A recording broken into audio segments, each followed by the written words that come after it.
اہل مکہ کے جبر و ستم بڑھ چکے تھے۔ صحابہ کرام سرعام تبلیغ کو درکنار عبادت بھی نہیں کر سکتے تھے۔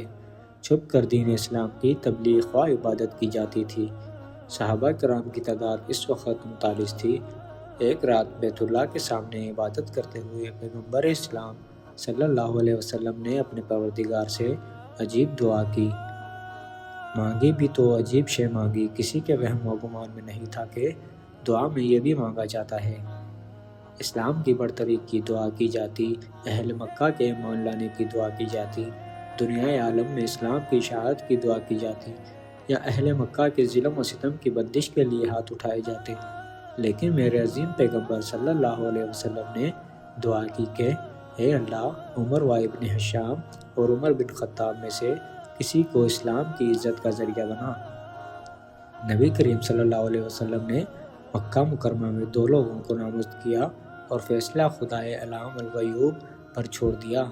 اللہ ان دونوں میں سے جو تجھے پسند ہو وہ دے دے۔ اللہ تبارک و تعالیٰ نے پیغمبر اسلام صلی اللہ علیہ وسلم کی دعا کو شرف قبولیت سے نوازا، اور اس باب کی دنیا میں سیدنا عمر فاروق رضی اللہ تعالیٰ عنہ کے اسلام لانے کا سبب یہ بنا کہ ایک روز طبیع برہنہ لیے جا رہے تھے۔ راستے میں بنو زہرہ سے تعلق رکھنے والے ایک شخص ملا، جس نے پوچھا کہ عمر، خیریت، کہاں کا ارادہ ہے؟ کہنے لگے، محمد کو قتل کرنے جا رہا ہوں۔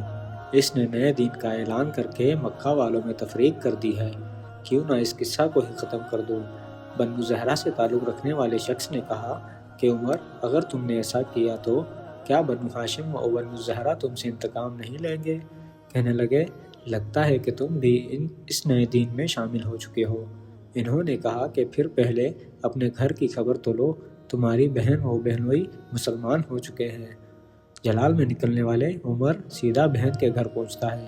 یہاں سیدنا خباب بن الارات رضی اللہ تعالیٰ عنہ ان کے بہنوئی و بہن کو سورہ طاح پڑھا رہے تھے۔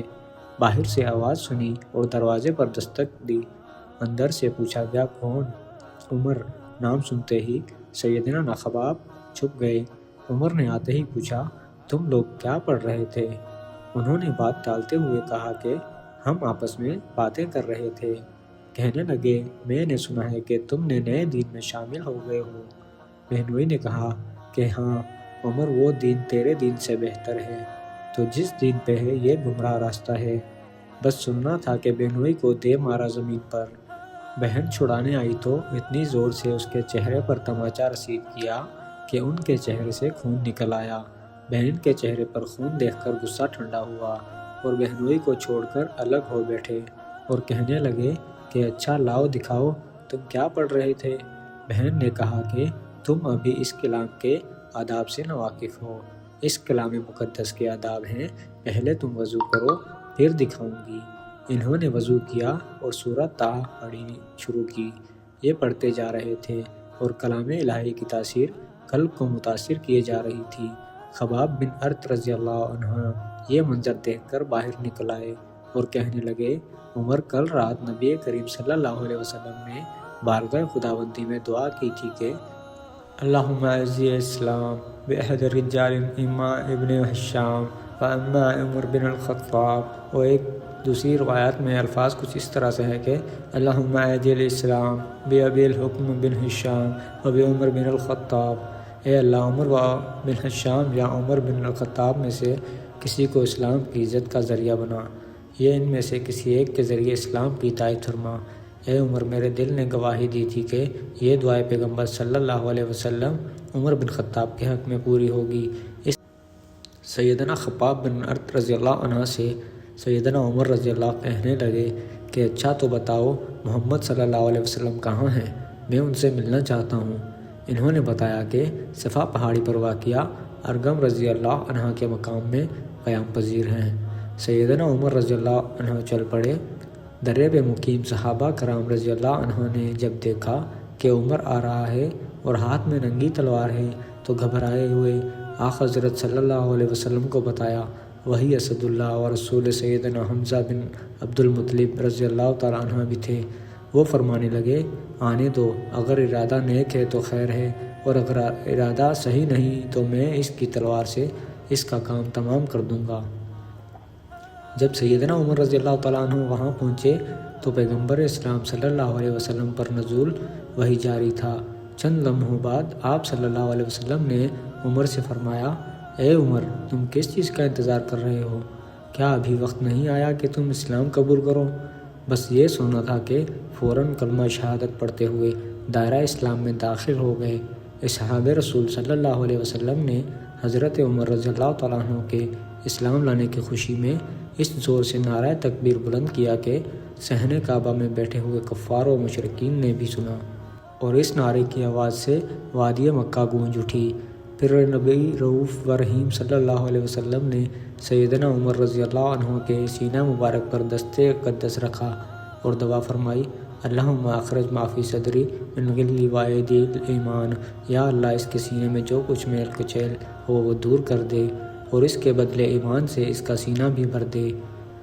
قبول اسلام کے وقت بعض مورخین کے نزدیک آپ کی عمر 30 سال تھی اور بعض کہتے ہیں کہ عمر 26 سال تھی۔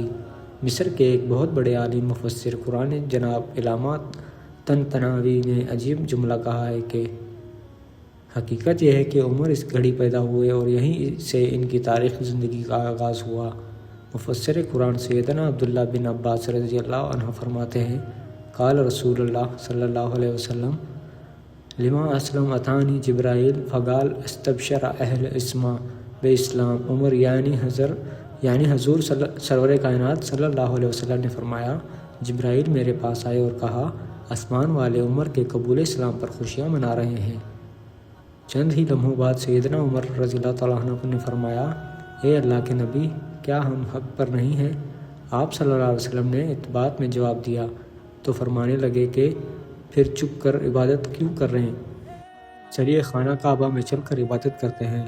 میں قربان جاؤں اپنے آقا و مولا صلی اللہ علیہ وسلم پر کہ انہوں نے ایسے ہی عمر کو نہیں مانگا تھا، بلکہ دور نگاہ نبوت دیکھ رہی تھی کہ اسلام کو عزت و شوکت عمر کے آنے سے ہی نصیب ہوگی۔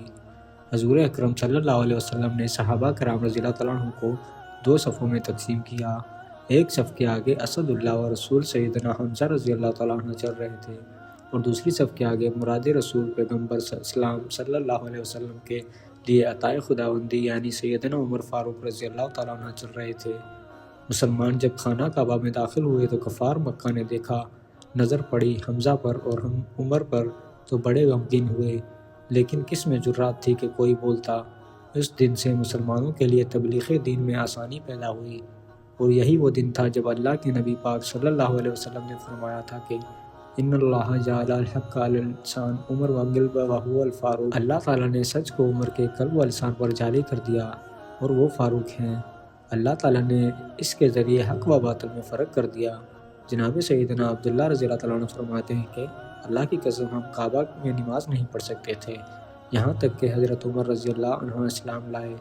اس طرح حضرت صہیب بن سنان رضی اللہ تعالیٰ عنہ فرماتے ہیں، جب عمر رضی اللہ تعالیٰ عنہ نے اسلام قبول کیا تو اسلام کو غلبہ نصیب ہوا، اور ہم کھلے بندوں اسلام کی دعوت دینے لگے، اور ہم حلقہ بنا کر بیت اللہ میں بیٹھے تھے۔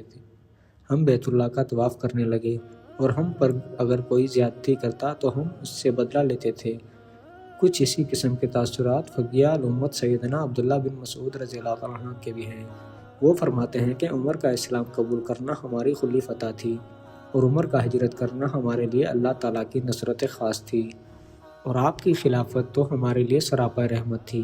میں نے وہ دن بھی دیکھے ہیں جب ہم بیت اللہ کے قریب بھی نماز ادا نہیں کر سکتے تھے، لیکن جب عمر رضی اللہ تعالیٰ عنہ اسلام لائے تو آپ نے کفار سے مقابلہ کیا، یہاں تک کہ وہ ہمیں نماز پڑھنے دینے لگے۔